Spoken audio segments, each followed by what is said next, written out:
Hei alle sammen! I dag skal jeg lage Norges nasjonalkaka, nemlig kvæfjordkaka. Oppskriften finner du under i infoboksen, og husk å gi videoen en tommel opp hvis du liker den, og gjerne følg meg på mine sosiale medier også. Jeg starter med å lage selve kakebunnen, og da rører jeg først sammen smør og sukker til det blir hvitt.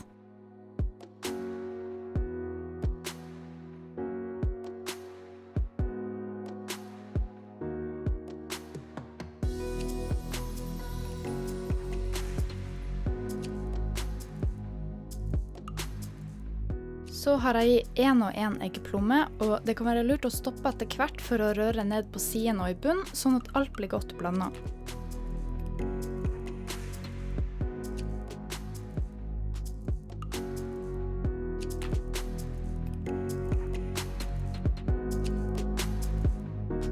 Så har jeg i halvparten av melet sammen med vaniljesukker og bakepulver, og så rører jeg det litt før jeg har i melka.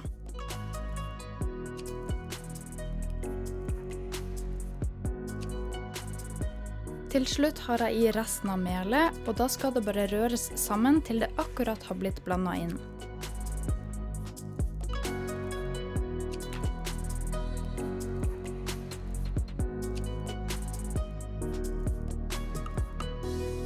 Så har jeg røra over i en stor langpanne kledd med bakepapir, og nå gjelder det å smøre røra godt utover og prøve å få det jevnt. Før kaka stekes må vi lage marengs, og da starter jeg med å piske eggehvite på medium hastighet til alt har blitt til skum. Da starter jeg å ha i litt og litt sukker, og når alt sukkeret er i, skrur jeg hastigheten opp til det nest høyeste. Marengsen bruker ca. 10 minutter på å bli ordentlig stiv, og da er det viktig at den er så stiv som du ser her. Hvis ikke vil marengsen flyte utover og bli helt flat. Pisker du den for lenge til den blir veldig luftig, så kan du risikere at den detter helt sammen når du tar den ut av ovnen. Så er det bare å smøre marengsen forsiktig utover kakerøra, og jeg liker å lage litt ujevnheter til slutt for at det skal se litt mer rustikt ut.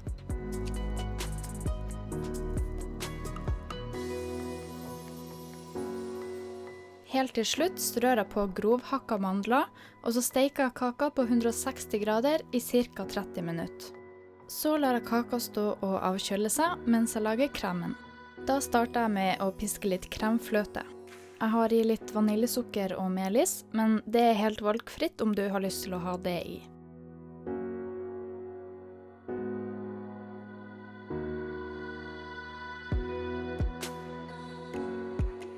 Jeg liker ikke når kremfløten får en sånn smørsmak, noe du får hvis du pisker den for mye. Så jeg følger godt med på den, sånn at den ikke blir for mye pisket.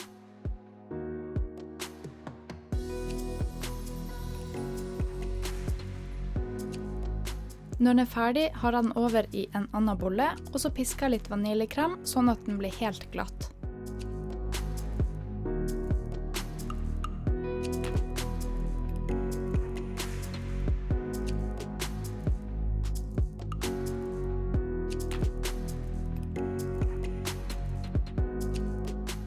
Så har jeg vaniljekremen sammen med den pisket kremen, og så vender jeg det forsiktig inn med en slikkepott.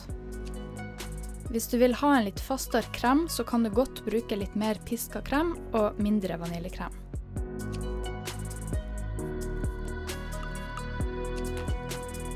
Jeg deler kaka på midten og legger den ene bunnen på serveringsbrettet.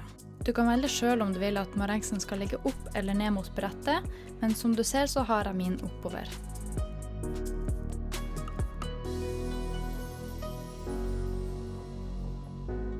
Så har jeg kremen på, og nå kommer det som kan være litt vanskelig. Fordi hvis kakebunnen er litt klisjete og myk under, så vil det jeg gjør her være den enkleste måten å få kakebunnen oppå. Da tar jeg tak i bakepapiret, og så drar jeg det bakover mens jeg legger bunnen over kaka.